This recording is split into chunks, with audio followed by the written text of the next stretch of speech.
So, ayun na mga best no, sa lahat ng mga nagtatanong, magkano nga ba ang ganitong motorcycle ngayong 2025? Ito ay nagkakahalaga ng 86,400 kapag kinuha nyo ng cash. At syempre, para naman sa mga willing na kumuha ng installment, lalagay ko sa screen nyo magkano nga ba ang kanilang down payment and yung terms nila. So, sa tingin nyo, sulit nga ba ang presyo niya ngayong 2025? Comment nyo naman yan sa baba at para naman dun sa mga nakagamit na ng ganitong motor, baka pwede nyo i-share dyan. Ano nga ba yung mga naging experience nyo sa motor na to? Ayos na ayos yan, diba? So, ayun na nga mga best no, sa lahat ng mga nagtatanong, magkano nga ba ang ganitong motorcycle ngayong 2025? Ito ay nagkakahalaga ng 84,900. At para naman sa kanyang installment, available din po yan. Ipapakita ko na lang din dyan sa screen nyo, magkano nga ba ang kanilang installment and kung may rebate sila. So, sa tingin nyo, sulit nga bang presyo niya ngayong 2025? Comment nyo naman yun sa baba para at least at para naman dun sa mga nakagamit na ng ganitong motorcycle, baka pwede nyo i-share dyan sa comment section. Ano nga ba yung mga naging experience nyo sa motorcycle na to? Ayos yan, di ba?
Wrote a song called Destiny.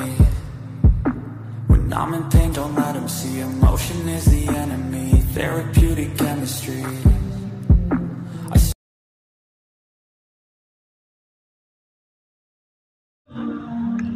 So, ayun nga ngayon 2025. Ito naman yung special edition ng Honda Click 125. Okay, so ito naka-emblem na siya. Ganda, no? Pero parang mas maganda kung kulay gold. Kasi nga syempre, alam niyo naman, si Honda Click talagang million yung kinikita nito. So sana dito naging gold na siya. Hindi na siya pang silver pang gold na siya. 'Di ba? Malay niyo naman, 'di ba? Ang ganda nun kapag kulay gold yung nandito. So wala siya masyadong decals, napaka-minimalist lang compare lang dito or dito sa Honda na sticker na nandito. Pero ayan, tingnan niyo naman naka-silver din siya. Pero wala siya masyadong decals, 'di ba? And then, yung kagandahan din dito, gold. Ito, gold, di ba? Tapos naka-gold mugs. Naka-gold mugs din dito sa harap. So, sana dito, Honda, gawin nyo ng gold, di ba? Baka naman. So, ayan, 5 to ang aking height. So, last time napanood nyo yung ating standard version. Ito, halos wala rin naman silang masyadong binago. Talagang ano lang nila. Minimalist lang talaga, no? Mas minimalist siya ngayon. So, kabuuan ng ating motorcycle is wala naman masyadong pinagbago doon. Compare lang doon sa mugs. Mugs dito sa likod and then yung grab bar. Yun yung mga special sa kanya. Okay?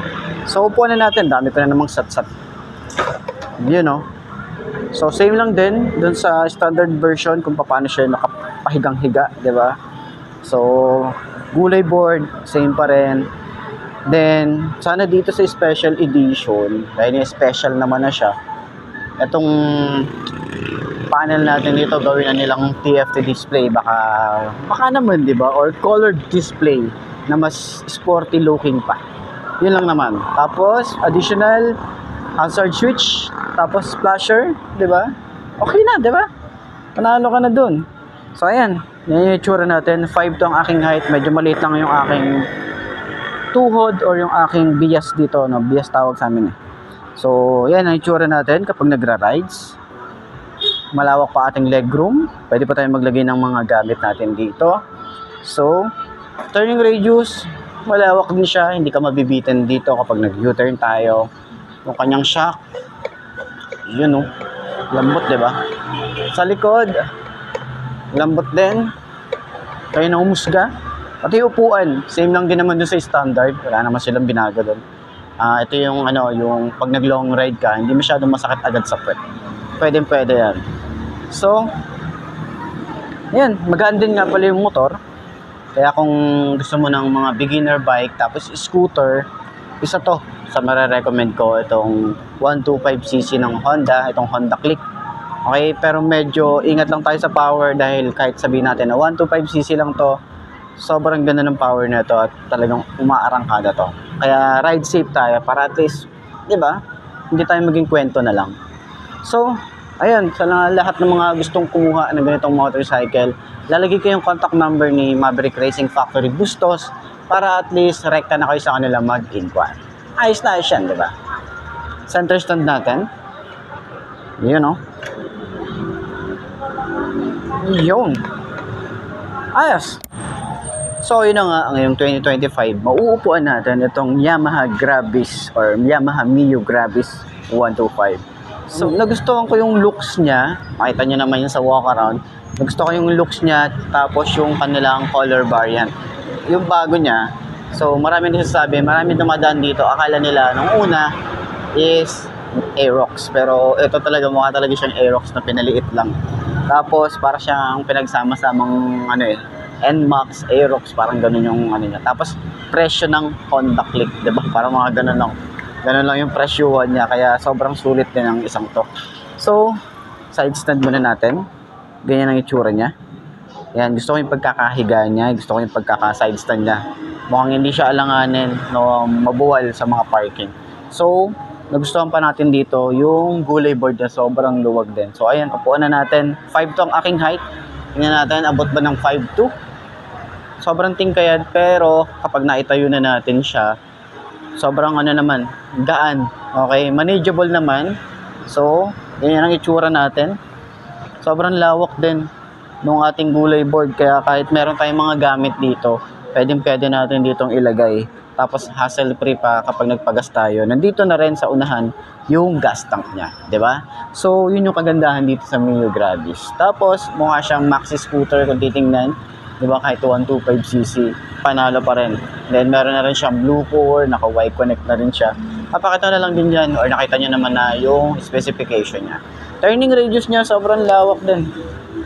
Ayan, diba? Sobrang lawak din turning radius. Shock niya, maganda yung shock. Ayan. Diba? Sa harap. Ayan. Sa likod naman, maganda rin yung shock dito sa likod. Shock sa harap.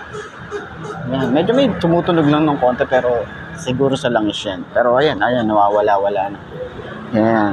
So, ang gaan. Kung gusto niyo gusto niyo ng beginner bike, then 125cc, then gusto niyo maxi scooter yung datingan, isa to sa mga pwede kong ma-recommend sa inyo. Itong Yamaha Gravis Mio Gravis 125. Okay? So, lalagay ko na lang din dyan yung contact number ng Premium Bikes Baliwag para at least, daming S, no? Premium Bikes Baliwag para at least makapag-rekta na kayo sa kanila mag-inquire kung gusto nyo ng ganitong motorcycle. Ayos yan. So, center stand natin. Tingnan natin kung magaan ba siya yung center stand, kung madali lang ba siya. Sobrang dali lang niya yung center stand. Ayos na.